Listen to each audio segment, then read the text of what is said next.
గణేష్, ఏంటి సార్ అలా ఉన్నారు? మొన్న బ్లడ్ డొనేషన్ క్యాంప్ పెట్టారని వెళ్ళి హ్మ్. బ్లడ్ ఇచ్చాను. ఆ! ఏదో నీరసంగా ఒంట్లో కొద్దిగా బొద్దుగా ఉంటాను కదా!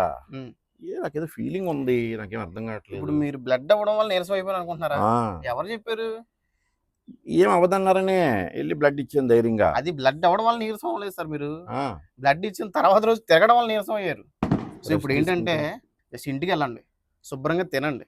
తినేసి పడుకోండి. నెక్స్ట్ డే మామూలుగానే ఉంటారు. వెళ్ళండి సార్ ఇంకెక్కడ ఉంటారు వెళ్ళండి. పర్లేదు కదా! పర్లేదు సార్ ఎళ్ళండి మీరు. మీరు కూడా సేమ్ అపోహతో ఉన్నారా? సో, అదేం పెట్టుకోవద్దు. బ్లడ్ అవ్వడం చాలా మంచిదండి. 5వ తారీఖున మన కాట్రోలపల్లి, కల్లేపల్లి రాజేష్ గారి బర్త్‌డే సందర్భంగా కల్లేపల్లి రాజేష్ గారి టీమ్ అండ్ కాట్రోలపల్లి సేవా సమితి వారు నిర్వహించే ఈ blood donation camp, mega blood donation camp అండి ఇది. సో, అందరూ వచ్చి యువతీ యువకులందరూ కూడా ఆరోగ్యంగా ఉన్న ప్రతి ఒక్కరు వచ్చి బ్లడ్ డొనేషన్ చేయాలని కోరుకుంటున్నాను. మీ గణేష్ మాంతి.